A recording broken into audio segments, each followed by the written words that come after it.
जुन्या पेठेतून नव्या पेठेकडे जाणारा जो रस्ता होता, त्याच्या वळणावरच एक भले मोठे चिंचेचे झाड होते. हे झाड भुताटकीसाठी प्रसिद्ध होते. रात्रीच्या वेळी वाऱ्याने त्याच्या फांद्या हलू लागल्या की बघणाऱ्याच्या छातीत धसकाच बसत असे. या झाडावर एका पठाणाचे भूत बसलेले असते, असे जाणकार मंडळी सांगत. अमावास्येच्या दिवशी रात्री अपरात्री कोणीही या झाडाजवळून चुकून चालले की हा पठाण त्याला आपला हिसका दाखवल्याशिवाय सोडत नसे, असेही कुणाकुणाच्या बोलण्यातून येई. एका पैलवानाला त्याने चांगले घोळसले होते आणि धोबीपछाड करून आपटले होते. एका तरण्या बाईला तर त्याने झाडावरच बसवले होते आणि तिची दातखिळी बसली होती. कुणाला तिथे काय दिसेल आणि काय होईल याचा नेमच नव्हता. रात्रीच्या वेळी माणसे जरा जपूनच त्या झाडाखालून जात असत. रात्रीचा 1:30चा सुमार. सगळीकडे अगदी गडीगुप्प झाले होते. शेवटच्या सिनेमाचा खेळ सुटूनही बराच वेळ झाला होता. तीही गर्दी ओसरली होती. रस्ते अगदी ओस पडले होते. कसलाही आवाज येत नव्हता. अगदी लांबवर कुठेतरी कुत्र्याचे भुंकणे ऐकू येत होते. तेवढाच शांततेचा भंग. गार वारे सुटले होते. झाडांची मध्ये सळसळ ऐकू येत होती. ते चिंचेचे झाडही मधून मधून हलत होते. सगळे गावच झोपी गेले होते. नारायण आणि बापू मात्र रात्रीच्या गस्तीसाठी म्हणून दंडुके घेऊन बाहेर पडले होते. नारायण आणि बापू ही पोलिसांची खिलार जोडी म्हणून प्रसिद्ध होती. नारायण टंगाळ्या आणि एका डोळ्याने थोडासा काना होता. बापू थोडा बुटका आणि अंगाने फाटका होता. चालताना दोघेही वेगवेगळ्या दिशेने झुकून चालत. नारबा डावीकडे तर हा उजवीकडे. त्यामुळे ही जोडी बरोबर चालली की फार विनोदी दिसायची. एरवी दोघांचीही चाल झपझप असायची. पण आज मात्र बापूचे पाय अडखळले होते आणि एरवी नारायण उंटासारखा तिरपा चालायचा, पण आज तोही हत्तीसारखा सरळ चालत होता. मध्येच बापूचा पाय एकदम घसरला आणि तो जवळजवळ कोलमडलाच. खाली पडता पडता नारायणने त्याला धरून ठेवले म्हणून बरे, नाहीतर तो भुई समांतर होण्याच्या बेतात होता. बापूचे बक्कोटे धरून नारायणने पुन्हा त्याला सरळ केले. मग त्याच्या टाळक्यावर दांडुक्याने एक टोला हाणला. नीट चाल गेले का? एवढीशी छटाकभर पिला नाहीस तर लगेच गळाटलास. सरळ चाल, नाहीतर येईल कुणीतरी आणि पोलिसच बेवडा पिऊन पडलाय म्हणून बोंबा मारतील. कपड्याला खालची माती लागल्याप्रमाणे ड्रेस दोन्ही हातांनी झटकीत बापू डोळे ताणून म्हणाला, मला नीट दिसत नाही. आपलं चुकलंच नाऱ्या. ड्युटीवर असताना आपण प्यायलाच नको पाहिजे होती. नारायणने त्याची गंभीर समजूत घातली. मला सांग, आपण मनाने पेलो का दोस्तानी पाजिवली म्हणून पेलो? रोज थोडीच घेतो आपण. अरे आज योग होता. नेमानेमाच्या गोष्टी असतात बाबा या. बापूला हा मुद्दा पटला. त्याने मुंडी हलवली. खरं हाय. कधी नव्हते त्या दुकानात आपण का शिरावं आज? आणि शिरलो ते शिरलो. तिथं तुझा दोस्त का भेटावा? आणि भेटला ते भेटला. त्यानं आपल्याला घ्यायचा आग्रह का करावा? सांग की तूच. ह्यो नेमानेम नाही तर काय? नारायण म्हणाला, त्यानं आग्रह केला ते केला, आपण का घ्यावी? घेतली ती घेतली, इतकी का घ्यावी? समध्या नशिबाच्या गोष्टी आहेत बाबा. पर किती घेतली रे आपण? एका बाटलीत दोघं. नाही नाही, दोघात एक बाटली. पण ह्या थंडीच्या टायमाला उपजार वाटतंय काय नाही? हा ते हाय. पर एकदम साहेब आला राऊंडला आणि बघितलं आपल्याला तर मग काय करायचं रे? उद्या घरीच बसायचं आपण. साहेब आज येत नाही. का रे? नारायणने त्याला पुन्हा एक चटका दिला. विसरलास का? साहेबाची बायको आजच आली आहे महाराष्ट्रनं. आज हानबिगार साहेब बाहेर पडत नाही बघ. तू बिनगोर राहा. नारायणच्या खुलाशाने बापूचे समाधान झाले. खरी गोष्ट आहे.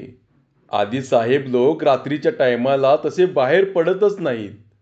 त्यातून साहेबाची बायको महिन्याभराच्या मुक्कामानंतर आजच परत आलेली. मग कशाचा बाहेर पडतोय गडे आज? हे कळले हे बरे झाले. खरोखरच बिनघोर काम झाले. दोघेही हळूहळू पुढे चालू लागले. बापूची अवस्था थोडी झिंगल्यासारखी झाली होती. पण नारायणलाही जरा गरगरत होते. आपण आधांतरी चाललो आहोत असे त्याला अधूनमधून वाटत होते. डोके नीट काम करत नव्हते. कुठेतरी जावे आणि 4-2 तास झकास ताणून द्यावी. चालताना एकमेकांच्या पायात पाय येत होते. समोरचा रस्ता जरा अस्पष्टच दिसत होता. डोळे ताणून पाहावे लागत होते. म्युनिसिपाल्टीचे खांबावरचे दिवे जीव चालल्याप्रमाणे कसेबसे जळत होते. रस्त्यावर खच्चून अंधार होता. सकाळ होईपर्यंत वेळ कशीबसी निभावून न्यायची. पण तोपर्यंत काही विपरीत घडले नाही म्हणजे बस. आता किंचित गारठा सुटला होता. गार वारे अंगाला झोंबत होते. जवळची झाडे मध्येच वाऱ्याने सळसळत. वातावरण जरा चमत्कारिकच वाटत होते. चालता चालता बापूने मध्येच नारायणचा एक हात घट्ट धरला आणि त्याला चिकटून तो चालू लागला. त्यामुळे नारायणच्या पायात त्याचा पाय येऊ लागला. नारायणने एकदम त्याचा हात हिसडून टाकला. तुझं काय डोसकं आऊट झालंय काय बाप्यास? तुला का बाई वाटलो का मी? नाही रे. मग का लागला चिटकायला मला? नीट चाल. तसं नव्ह रे. मग कसं? ते चिंचेचं झाड आलं बघ. तिथं भूत आहेत म्हणत्यात. अरे हाड. कसलं भूत आणि कसलं काय? पण हे बोलताना नारायणही जरा बिचकला होता. होय, आपण पुष्कळ नाही म्हणालो आणि असली एखादी स्वारी तिथं तर काय करायचं? त्याचा काय नेम नाही. रात्रीचा 2चा टाईम आहे. आसपास कुणी नाही. एक बरं आहे, आज अमावस्या वगैरे नाही. त्याने उगीचच उसने अवसान आणले. कशावरनं भूता येत रे तिचं? अरे काही लोक सांगतात ते. काय सांगत्यात? एक पठाण मुक्कामला असतोय म्हण तिथं आणि कुणाला हाडळ बी दिसती. काय रे? नवरा बायकोची जोडी आहे काय ती? नारायणला हसू आले. आता मला काय ठावं? हाडळीचा एकदम कुत्रा होतो. 2 मिनिटात एक रेडाच दिसायला लागतोय म्हण. अरे चल, गाढव आहेस तू. चल पुढे. दोघेही आणखी पुढे गेले. खरे म्हणजे आता इथूनच परत फिरावे असे बापूच्या मनात होते. उगीचच विषाची परीक्षा कशाला? पण त्याला हे बोलून दाखवायचे धाडस झाले नाही. नाही म्हटले तरी त्या भल्या मोठ्या झाडाकडे त्यांचे लक्ष लागलेलेच. वाऱ्याने झाडाच्या फांद्या खालीवर होत होत्या. झाडातून जाणारा वारा विचित्र आवाज करीत होता. दोघांच्याही छातीत नाही म्हटले तरी धडधड होत होती. दिव्यांचा खांब मागे गेला. रस्त्यावरचा अंधार वाढला आणि झाड अगदी जवळ आले. आता इथूनच मागे वळावे असा विचार नारायणच्याही मनात आला. पण तेवढ्यात तो कशाला तरी जोरात ठेचकळला आणि एकदम दणकन खाली आपटला.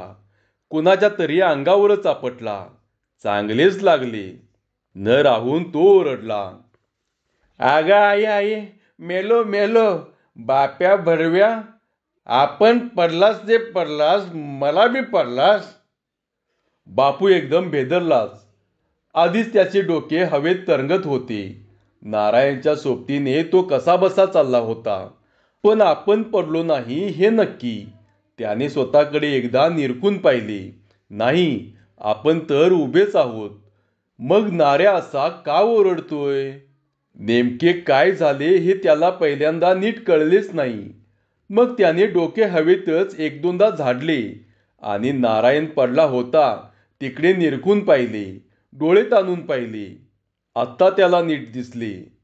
कोणीतरी एक दांडगा-दुंडगा माणूस रस्त्याच्या कडेला आडवा पडला होता आणि त्याच्या अंगावर नारायण सपशेल पालथा पडला होता.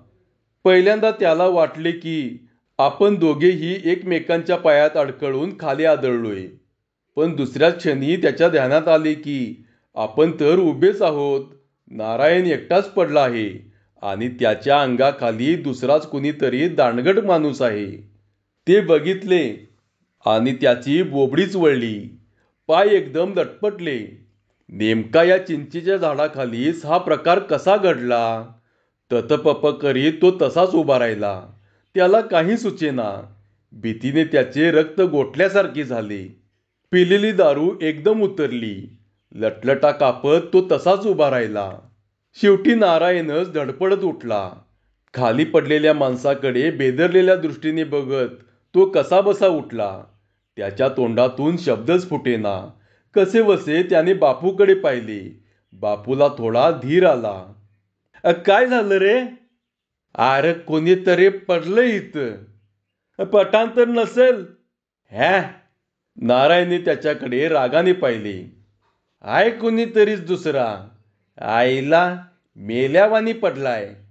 अरे पर खरंच ह्यो मुडदा तरी नसेल? मुडदा म्हटल्यावर बापूच्या पायांनी पुन्हा जोराची हालचाल चालू केली. टाळूला चिकटलेली जीभ त्याने कशीबसी खाली आणली. घाबरट आवाजात तो म्हणाला, अरे मुडदा कशाला येईल इथं मरायला? काहीतरी भुताटकी तर नसल? त्या पठाणानंच कुणाला तरी गोळीच लाचणार. हॅट, भुताटकी कसली आली?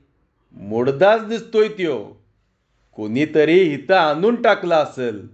थांब, नीट बघतो मी. नारायण रस्त्यातच त्या माणसाजवळ गेला. त्या अंधुक उजेडातच त्याने नीट न्याहाळून बघितले. तो माणूस रस्त्यावर पूर्णपणे पालथा पडला होता. त्याची कसलीच हालचाल नव्हती. एखादी फाकलेली कात्री पडावी तसे त्याचे दोन्ही पाय पसरले होते. तोंड रस्त्यातल्या मातीतच खुपसले होते. ते वाचले असावे, कारण त्या तोंडातून लाल रक्तासारखी गुळणी अर्धवट बाहेर आलेली होती. नारायणने पुन्हा एकदा नीट तपासणी केली. त्या माणसाच्या जिवंतपणाची कसलीही साक्ष पटत नव्हती. नक्कीच हा माणूस जिवंत नाही, हे प्रेत आहे. बाप्या, जरा नाडी बघ रे ह्याची, चालतीया का?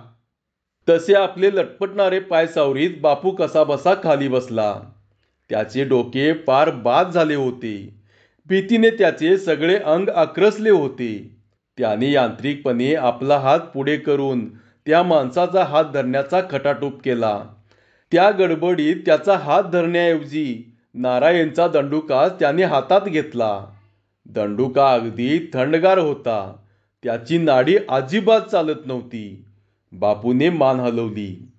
नाही, नाडी नाही लागत हिची. नाही ना? वाटलंच मला.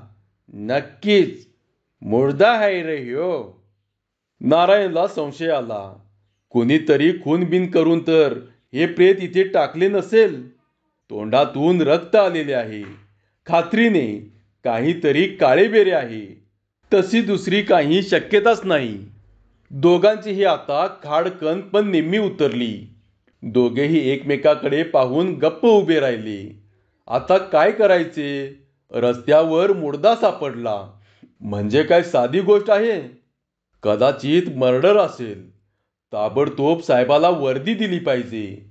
पण आज साहेबाच्या घराकडे जाऊन हाका मारायच्या म्हणजे धोका आहे. साहेब आपल्याला शिव्या घालील. जणू काही आपणच खून केला आहे अशा पद्धतीने शिव्या घालील. साहेब शिव्या मोजण्यात फार नामांकित मनुष्य होता. एका पाठोपाठ 1,00,000 शिव्या घालील आणि एक शिवी पुन्हा देणार नाही असा लौकिक होता त्याचा. एरवी तेही करायला हरकत नाही. पण आपण दोघांनीही आज तीर्थप्राशन केले आहे. त्याचं काय? दोघांच्याही तोंडाचा सुवास साहेबाच्या नाकापर्यंत पोचला तर मग काय आपली धडगत नाही. नोकरीवर पाणी सोडून घरीच बसायचे. छे छे, कुठूनही दुर्बुद्धी झाली आणि दोस्ताच्या आग्रहाला मान दिला. बरं, सकाळी सावकाश जाऊन सांगावी बातमी तर साहेब तिकडूनच बोलेल. एवढी महत्वाची गोष्ट आत्ता सांगायलास असे म्हणून खवळणार. मग आता काय करायचे? परीक्षेचीच वेळ. पेंगुळलेल्या डोळ्यांना तोंडातले पाणी काढून लावीत बापूने विचारले. आत्ता रे, आत्ता कसं करायचं? नारायणचेही डोके जड झाले होते, पण तरी ते वेगाने काम करू लागले. बाप्या, मला एक आयडिया सुचली या. कसली? तिथं आपल्या ठाण्याची हात सपती का नाही? सपती की. त्या पलीकडच्या गल्लीपासनं रोकडोबा पोलीस ठाण्याची हद्द सुरू होती. होती का नाही? बरं मग? आता ह्यो आपण मुडदा उचलायचा आणि त्या हद्दीत नेऊन ठेवायचा, म्हणजे डोक्याला तापच नाही. बापू एकदम घाबरला. आणि कुणी बघितलं म्हणजे? कोणी नाही बघत. येतंय कोण मारायला ह्या टायमाला इथं? हां, उचल.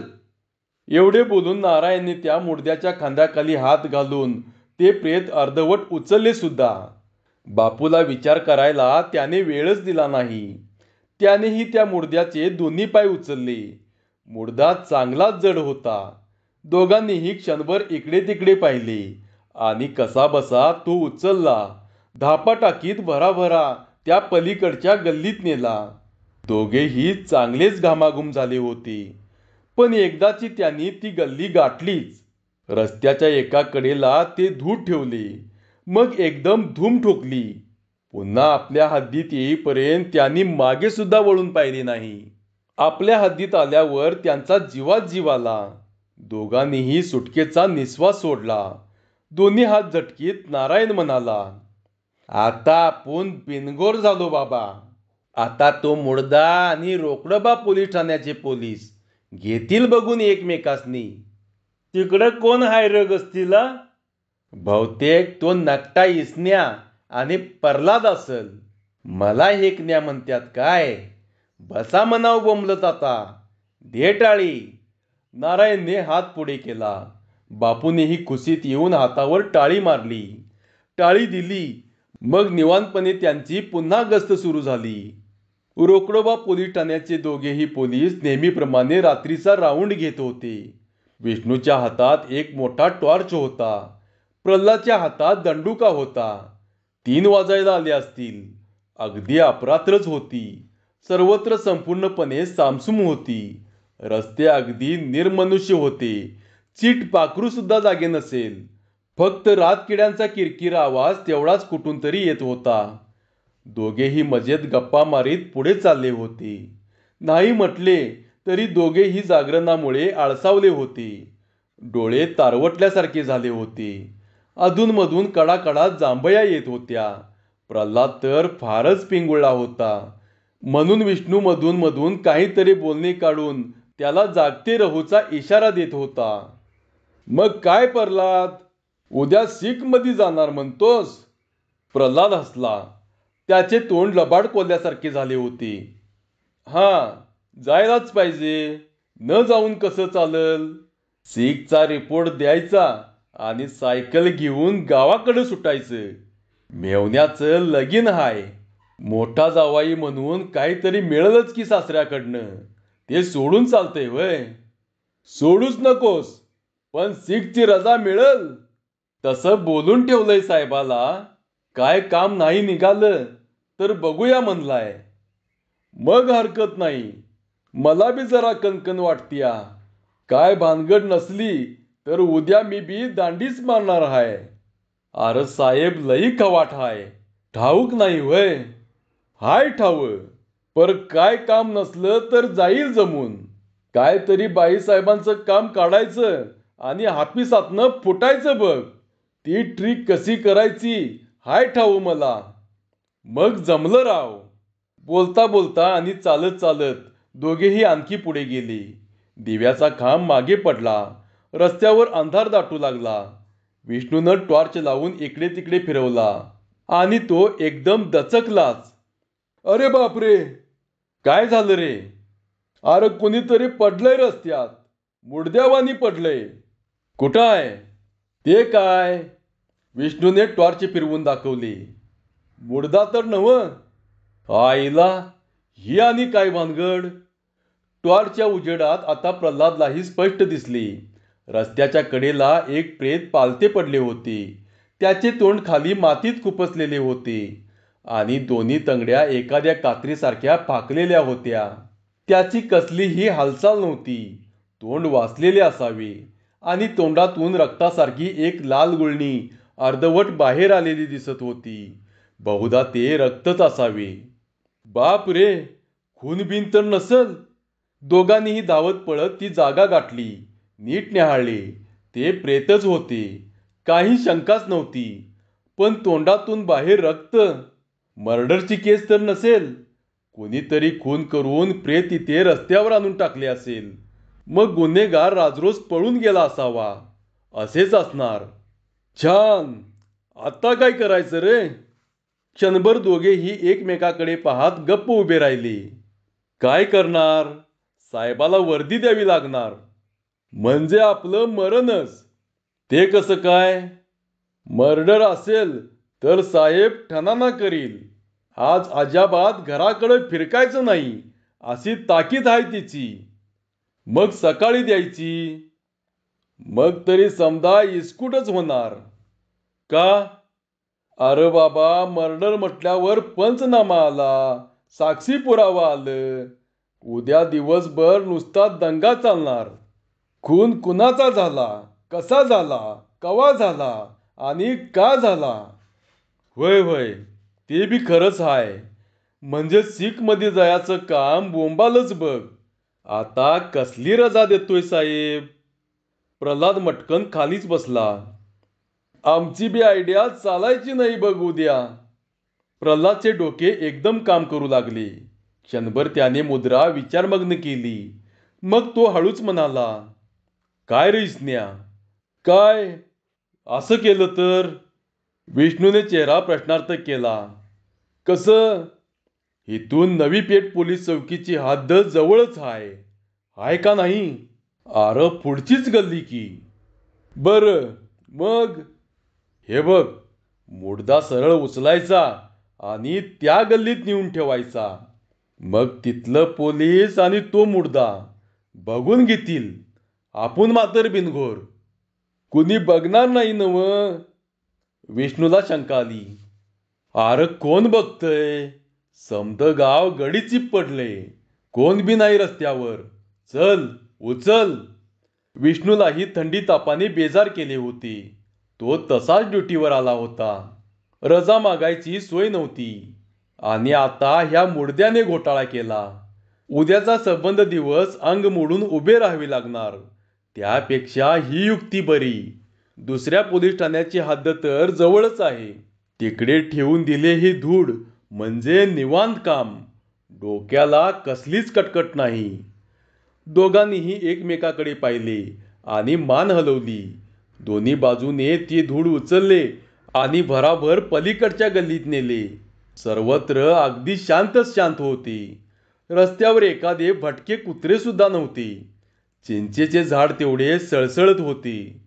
पलीकडची एक दोन दुकाने टपऱ्या बंदच होत्या. सर्वत्र सामसूम होती. चिंचेच्या त्या झाडाजवळ रस्त्याच्या कडेला त्यांनी ते प्रेत ठेवले. हात झाडले. मग दोघेही भराभर तिथून हलले. झपाझप पावले टाकीत त्यांनी आपली हद्द गाठली. आपल्या ठाण्याच्या हद्दीत आल्यावर त्यांच्या जीवात जीव आला. दोघांचेही चेहरे खुलले. बळे बळे विष्णूच्या हातावर टाळी देत प्रल्हाद म्हणाला, कशी काढली आयडिया? एकदम बेमालूम काम झालं का नाही?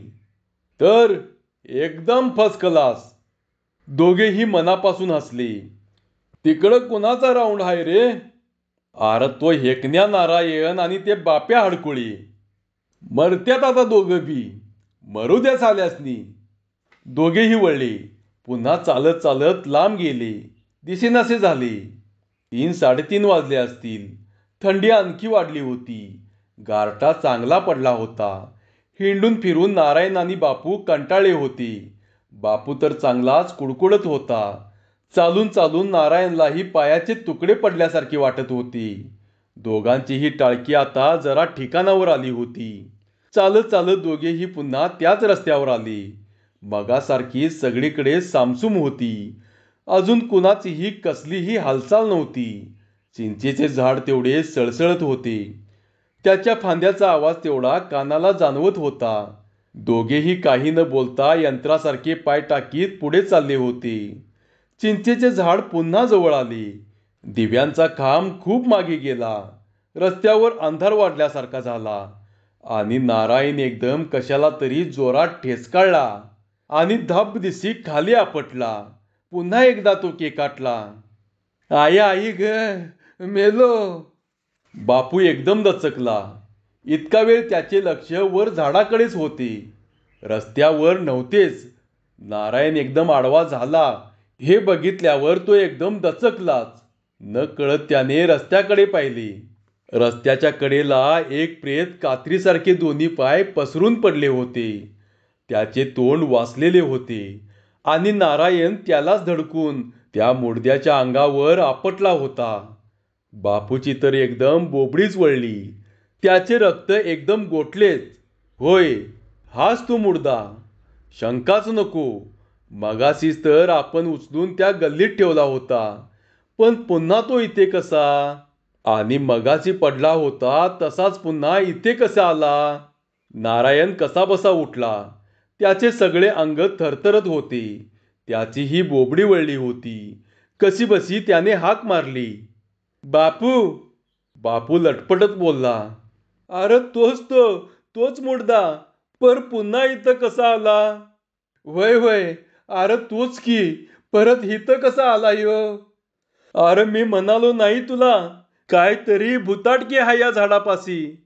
एवढ्यात कुठून तरी घोबडाचा आवाज आला. दोघांनीही एकमेकांकडे बेदरलेल्या नजरेने पाहिली. मग दुसऱ्या क्षणी एकदम दोघेही पळत सुटले. पळता पळता एकमेकांना धडपडले, खाली आपटले. पुन्हा कसेबसे उठून त्यांनी धूम ठोकली. पोलीस चौकी येईपर्यंत त्यांच्या जीवात जीव नव्हता. धापा टाकीत छाती वर खाली करीत ते चौकीपाशी आले. तेव्हा दोघांच्याही तोंडाला फेस आला होता. मोठा सुस्कारा सोडून दोघेही मटकन खाली बसले. ठाणे अंमलदार म्हणाले, काय झालं रे तुम्हा दोघांना? असं भूत दिसल्यासारखं का पळत आलाय? आ? भूत म्हटल्यावर पुन्हा दोघांची दातखिळीच बसली. कसा बसा धीर एकवटून नारायण म्हणाला, खरंच साहेब, भुताटकी होती. आम्ही प्रत्यक्ष बघितली या. पण एकदम त्याने जीभ चावली. आपण काय बघितले आणि काय उद्योग केला हे काही त्याने पुढे सांगितले नाही. कशीबसी सारवासारव करून तो गप्प राहिला. चांगली पहाट झाली. 5:30 तरी वाजले असतील. अजून अंधारच होता. झाडावर तेवढी पाखरांची किलबिल सुरू झाली होती. बाकी रस्ता अजून तसाच निर्मनुष्यच होता. मग एकदम चमत्कारच घडला. रस्त्यावर पालथे पडलेले ते प्रेत हळूहळू हालचाल करू लागले. बघता बघता ते उताने झाले. पहिल्यांदा त्याने पाय झाडले. दोन्ही तंगड्या हवेत वर खाली केल्या. डोळे किलकिले केले. तोंडाने एक जांभई दिली. मग एकदम ते उठूनच बसले. त्याने आश्चर्याने इकडे तिकडे बघितले. आपण नेमके कोठे आहोत याचा त्याने शोध घेतला. मग आपले खिसे चापसले आणि स्वतःशीच पुटपुटला, साला बाटली कुठे गेली? पडली वाटतं कुठं तरी. जाऊ दे, मरू दे तिला.